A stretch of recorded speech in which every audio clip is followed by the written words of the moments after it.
Saya Nurul Nazura binti Zainal Arifin dari Sekolah SMK Meru.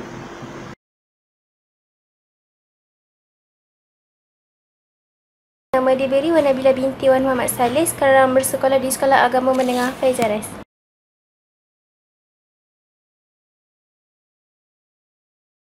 Saya Damia Rumaisa binti Muhammad Azam daripada Sekolah Menengah Kebangsaan Seksyen 1 Bandar Kinrara.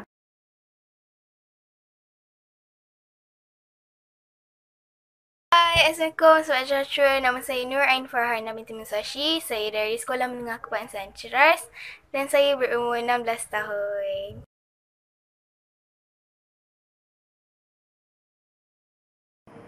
Assalamualaikum warahmatullahi wabarakatuh dan salam sejahtera.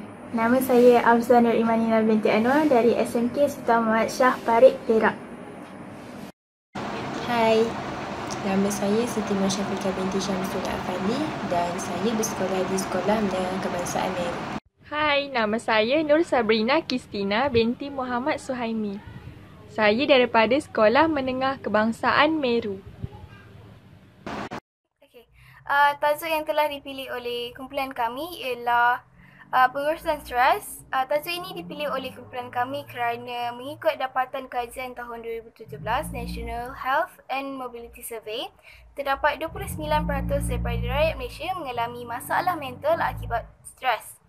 Maka wajarlah untuk kita mengetahui cara untuk menguruskan stres dengan betul. Hai, Assalamualaikum dan salam sejahtera. Hari ini saya dan kawan akan menjelaskan dengan lebih dalam. Stres bermaksud suatu tindak balas fizikal, emosi, mental terhadap suatu perubahan atau tuntutan. Mesti korang ada yang tertanya-tanya, adakah stres itu berbahaya? Mesti korang tahu kan, stres ni sebenarnya dia ada 3 tahap yang korang kena tahu. Tahap pertama ni ialah tahap rendah. Apa jadi kalau kita ada tahap rendah? Kalau stres kita pada tahap rendah, hasil kerja kita pun rendah. Kita tidak bermotivasi. Dan yang kedua, stres dia pada tahap yang tinggi. Apa itu? Stres pada tahap yang tinggi bermaksud dia akan mengalami tekanan dan menunjukkan tanda-tanda stres. Yang terakhir, stres kita pada tahap sederhana. Apa yang jadi kalau stres kita pada tahap sederhana? Stres pada tahap sederhana adalah yang terbaik dan ia dapat meningkatkan motivasi dalam diri kita. Kalau macam tu, kita akan mengalami stres jika kita berada pada tahap kedua, iaitu stres pada tahap tinggi. Korang kena tahu apa pula tanda-tanda stres? Korang rasa apa tanda-tanda stres? Dari segi fizikal yang kita dapat lihat, kita akan gemetar, kita akan berpeluh, seram sejuk dan banyak lagi. Yang kedua pula, dari segi emosi kita. Dari segi emosi kita dapat lihat kita akan kecewa dan kita akan rasa cepat marah. Betul ke tidak? Daripada kita gemuruh, berpeluh dan juga marah, itu adalah tanda-tanda stres. Setiap apa yang berlaku mesti ada sebabnya. Begitu juga dengan stres. Punca stres ada 2. Iaitu yang pertama, stres ancaman, yang bermaksud kita akan rasa terancam dan takut dari segi fizikal dan emosi. Yang kedua, stres pada diri sendiri. Apa itu stres pada diri sendiri? Kita boleh lihat seperti kita terlalu mengharapkan kerja yang sempurna, menjadi seorang yang paling terbaik, tetapi diri kita tidak dapat melakukannya. Kalau korang nak tahu, makanan pun sebenarnya menjadi punca stres. Pengambilan kafein boleh menyebabkan stress level kita akan menaik dan membuatkan kita rasa kurang selesa dan akan menyebabkan kita rasa sukar untuk tidur. Peningkatan kandungan gula dalam darah, tak kisahlah dari kita makan ke, dari kita minum ke, adalah tak bagus. Dan kandungan gula dalam darah tu akan memberi kita tenaga yang berlebihan dan dia akan meningkatkan kandungan insulin dalam badan kita. Pengambilan garam yang berlebihan juga tidak bagus kerana ia dapat meningkatkan tekanan darah dan menyebabkan seseorang itu stres. Next, kita tengok apa faktor-faktor stres dari segi akademik. Zaman remaja diakui sebagai zaman yang sangat indah, namun penuh pancaroba. Remaja akan meneroka pelbagai sudut kehidupan demi mencari hala tuju mereka. Dalam tempoh pengembaraan itu, remaja akan berdepan dengan pelbagai masalah yang menguji ketabahan mereka. Ada remaja yang berjaya menangani masalah dengan baik. Namun, ada juga yang tewas dalam kancah emosi sehingga mencetuskan permasalahan yang lebih serius.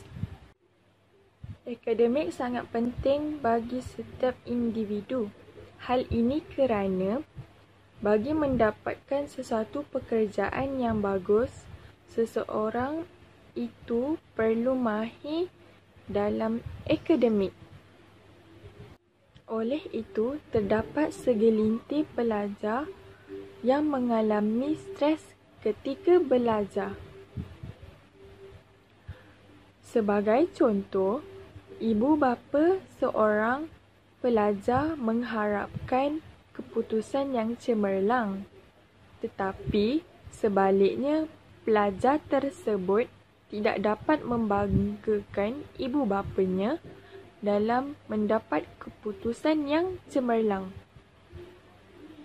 Selain itu, dia mengalami stres kerana tidak dapat mengatasi masalah dengan baik. Namun begitu, dia juga sedang mengalami masalah keluarga. Pelajar menjadi stres disebabkan oleh arahan tugasan kuliah yang kurang jelas serta melakukan tugasan dengan banyak menyebabkan faktor utama pelajar stres.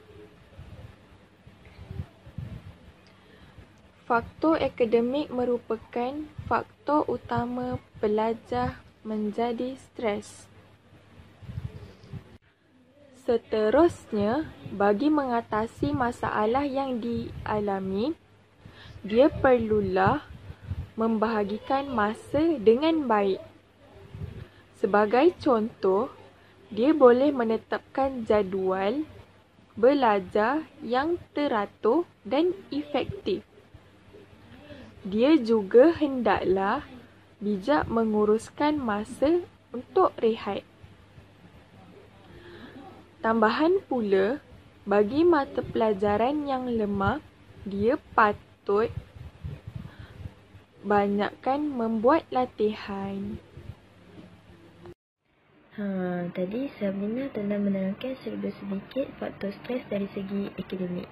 Jadi, saya akan menerangkan pula beberapa faktor stres dari segi kurikulum.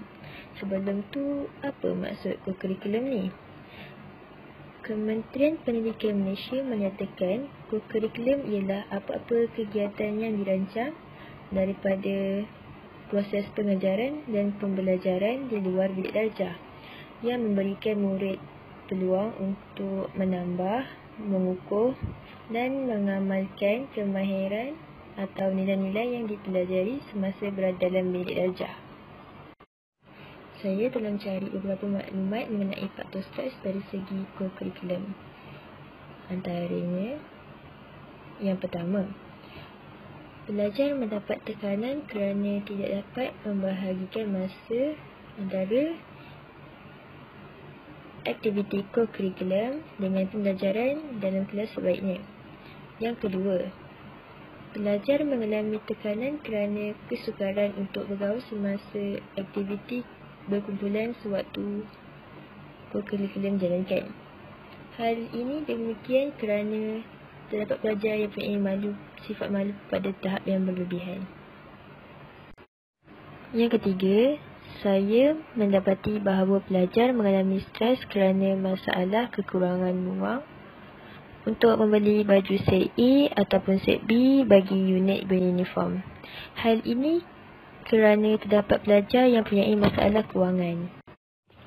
Yang keempat, iaitu yang terakhir, faktor yang sering membataskan penglibatan individu di dalam aktiviti bersukan adalah kerana masalah, tekanan atau bebanan tugas yang diberikan semasa aktiviti kurikulum dijalankan. Dapatan ini dibuat oleh Muhammad Jafrus Bahari daripada Jabatan Pendidikan Jasmani dan Kesihatan Maktab Perguruan Islam. Beliau membuat kajian di kalangan pelajar sekolah menengah kebangsaan di daerah Seremban Negeri Sembilan.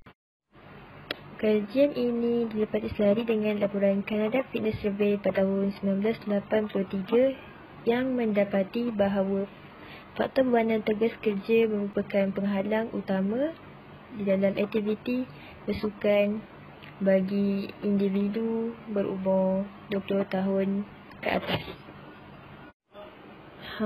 Jadi itulah antara faktor pelajar mendapat tekanan dari segi co-curriculum. Nak tahu tak apa pula faktor stres dari segi sosial? Kalau nak tahu, jom kita tengok. Saya akan membincangkan beberapa faktor stres dari segi sosial.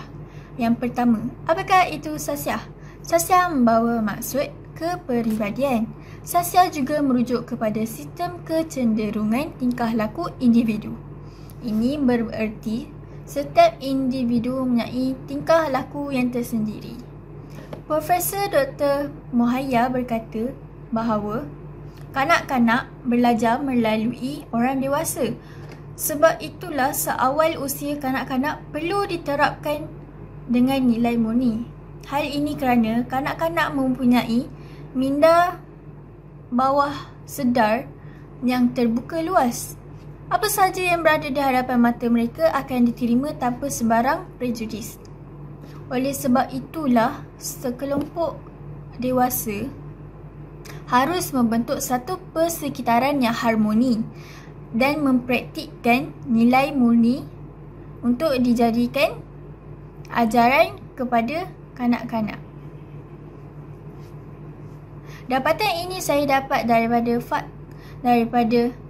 kajian Profesor Dr. Mohaya yang merupakan pakar transformasi diri.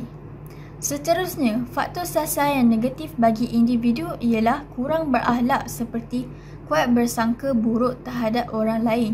Contohnya, seorang pelajar mendapat keputusan yang tidak memuaskan dalam keperiksaan. Bersangka buruk terhadap pelajar yang mendapat keputusan yang cemerlang. Seterusnya, apabila satu kelompok mempunyai sifat yang terlalu berlebih-lebihan. Contohnya fanatik terhadap satu kumpulan iaitu asobiah. Asobiah ialah perkataan yang diambil daripada perkataan Arab. Pada zaman Arab Jahiliyah yang lalu, sudah ada fanatik terhadap suatu kaum yang sama seperti fanatik terhadap bintang K-pop pada era ini. Akhir sekali, sosial yang buruk juga berpunca daripada tekanan dalam kehidupan. Apabila kita terlalu mengharapkan kesempurnaan, wahai kegagalan adalah satu proses untuk kita berjaya pada masa akan datang. Contohnya, apabila kita mengharapkan satu keputusan yang cemerlang, sebaliknya kita tidak melakukan apa-apa usaha untuk mendapatkannya. Akhirnya, ia akan menjadi tekanan dalam kehidupan kita pada masa akan datang. Kesimpulannya, pada pendapat saya, Sasya dan stres saling berkait antara satu sama lain. Kebolehan kita membentuk sasya yang baik akan memudahkan kita pada masa akan datang dalam kehidupan seharian kita. Okay, terima kasih. Saya akan serahkan kepada orang seterusnya. Hari ni saya akan berkongsikan tentang contoh pengajaran orang yang tidak dapat menghandali stres dengan baik. Cerita saya nak cerita hari ni ialah tentang Mr. A. Siapa Mr. A ni? Dia adalah seorang datuk bandar di sebuah negara di Asia sebenarnya. Di Asia yang dia telah menjadi datuk bandar sejak tahun 2011. Dan dia juga adalah seorang anti-corruption and civil right lawyer. Jadi dia lawyer dan juga datuk bandar. Dia juga penduduk ataupun masyarakat dekat negara tu kenal dia sebagai seorang yang feminis.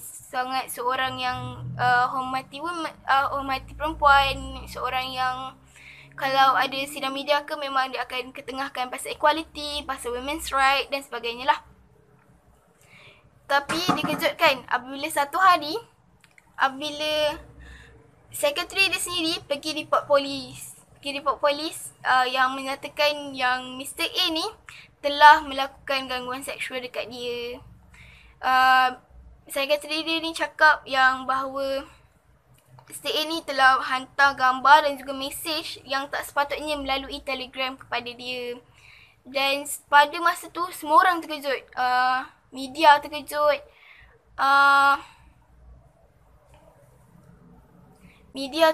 Family Mr. A ni semua terkejut lah.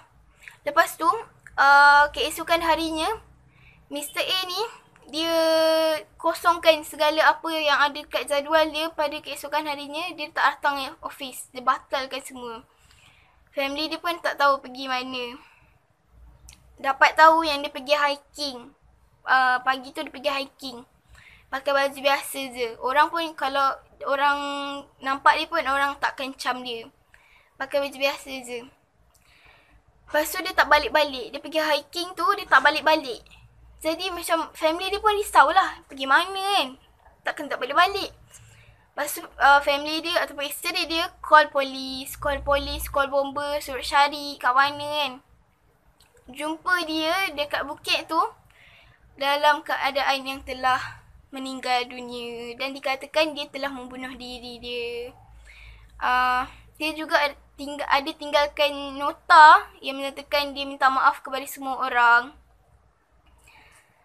Jadi benda tu amat menyentuhkan lah. Sebab pertama dia seorang pemimpin yang sangat berwibawa sebenarnya. Tapi bila dia dah buat macam tu, nak buat macam mana kan? Bagaimana pula cara-caranya untuk saya mengurangkan stres? Ini yang saya nak kongsikan. Yang pertama, kita perlulah sedar bahawa tidak semua perkara dalam kehidupan kita ni boleh diubah. Contohnya kematian seseorang dan masa lampau seseorang itu sendiri. Jadi, tidak semua perkara dalam kehidupan kita ni perlu dirisaukan dan perlu distreskan. Kemudian, kita boleh dekatkan diri dengan agama kerana ia dapat menenangkan kita serta dapat melegakan sedikit stres kita. Kemudian, kita perlulah uruskan masa kita dengan bijak. Dengan membuat jadual harian, pukul berapa nak bangun, pukul berapa nak makan, pukul berapa nak buat kerja sekolah, berapa lama nak buat kerja sekolah, semua kena ada. Supaya kita taklah terbeban dengan perkara-perkara yang tak disiapkan lagi. At least, kita dah tahu dah apa kita kena buat esok dan kita tahu dan pentingkan perkara-perkara yang lebih utama. Paling penting dalam membuat jadual, kita perlulah jadikan jadual kita tu fleksibel serta kita akan mendapat rehat dan tidur yang cukup dalam jadual kita. Dalam menguruskan stres, amatlah penting untuk kita buat perkara-perkara yang kita suka dan perkara-perkara yang kita minat. Macam hobi, macam saya suka baca buku. Ada juga orang yang suka main dengan haiwan peliharaan, ada yang suka memasak, ada yang suka membawang. Okey ke tu? Janji, pastikan hobi kita tu sihat dan baik untuk kita, memberi manfaat. Bersenam juga dapat membantu kita dalam mengurangkan stres. Kenapa? Sebab bila kita bersenam, kita mengeluarkan hormon endorfin ataupun dapat memberikan kita aura positif gitu. Jadi sekaligus ia dapat membantu kita dalam mengurangkan stres. Tidur dan rehat yang secukupnya amatlah penting untuk kita sebagai seorang manusia untuk jalani hidup kita dengan lebih proaktif dan lebih cergas. Jadi, apakah tidur yang berkualiti sebenarnya? Tidur yang berkualiti adalah secara puratanya 8 jam sehari. Dan tidur yang berkualiti juga adalah tidur pada waktu malam ya, bukan pada waktu pukul 9 pagi. Bukan, itu bukan tidur yang berkualiti. Jadi, untuk kita mengurangkan stres, kita perlulah jaga tidur kita dan rehat kita. Sebab badan kita perlukan rehat. Pengambilan air amatlah penting dalam kita menguruskan stres. Air ni kita perlu ambil sekurang-kurangnya 8 gelas sehari dan 2 liter sehari. Kenapa penting sangat air ni? Air ni, tanpa air, kita akan ternyah hidrat dan badan kita akan lesu, letih dan juga akan berpotensi untuk kita mati. Kerana kalau kita hidup tanpa makanan, mungkin boleh survive lagi. Mungkin boleh hidup. Tapi kalau kita hidup tanpa air, insya-Allah, innalillah lah orang tu. Dan yang paling penting, kita perlulah dapatkan sokongan daripada orang-orang yang kita percaya. Macam kawan rapat, cikgu, ibu bapa, cikgu kaunselor, PRS pun boleh. Sebab tak elok kita simpan masalah tu seorang-seorang. Lagi stres jadinya. Jadi kita perlulah meluahkan kepada orang lain. Let's talk, okay? Saya pun nak meluahkan ni. Hai Wak. Ya. Hari tu saya ada cakap pasal itu saja daripada saya dan Mira Maisa. Jadi anda pun dah kenal kan apa itu stres dan yang penting apa cara-cara untuk kita menguruskan stres. Jadi saya akan serahkan video ini kepada Wan Nabila. Kesimpulan ke atas keseluruhan video ini, seseorang yang mengalami stres tidak akan menjalani hidup yang normal kerana kita sentiasa memikirkan masalah yang kita ada. Selain itu, kita tidak melakukan aktiviti normal harian kita yang dapat menceriakan lagi hari kita. Kita ni kena tangani stres kita ni secepat yang mungkin dengan cara yang betul. Kalau kita tidak menangani stres ini dengan secepat yang mungkin, stres ini akan mengawal diri kita. Apabila stres mengawal diri kita, kita akan bertindak dengan kita akan melakukan sesuatu perkara tanpa berfikir dahulu. Sepatutnya kita harus berfikir sebelum kita melakukan sesuatu perkara. Selain itu, kita perlu jadikan masalah-masalah yang kita hadapi, tekanan-tekanan yang kita hadapi ini sebagai sumber motivasi kepada diri kita untuk menjadikan kita ni sebagai seorang insan yang lebih berjaya di dunia. Selain itu, kita tanpa tekanan ni, hidup kita tak akan berseri kerana umpama pokok yang tidak berbunga. Halangan yang ada di depan kita ini, tekanan yang ada di depan kita ini, kita kena hadapinya dengan penuh bersabar. Dan bila kita sudah menjadi orang yang berjaya, kita akan terkenang balik ujian-ujian yang kita hadapi ini. Kita akan jadikan itu iktibar kita. So, kita jangan ulangi, jadi kita tak boleh ulangi lagi kesilapan itu. Itu yang saya maksudkan, menjadi sumber motivasi kepada diri kita. Selain itu, tekanan ni menjadikan kita seorang yang lebih matang dan dewasa, kerana dengan tekanan-tekanan yang banyak datang kepada kita stres dan kita akan menjadikan kita ni seorang yang berfikir. Bila kita selalu berfikir, menjadikan kita ni seorang yang matang. Bila kita menjadi seorang yang matang, kita akan melakukan sesuatu perkara dengan rasional. Selain itu, kita tak boleh bagi stres kuasai diri kita lah.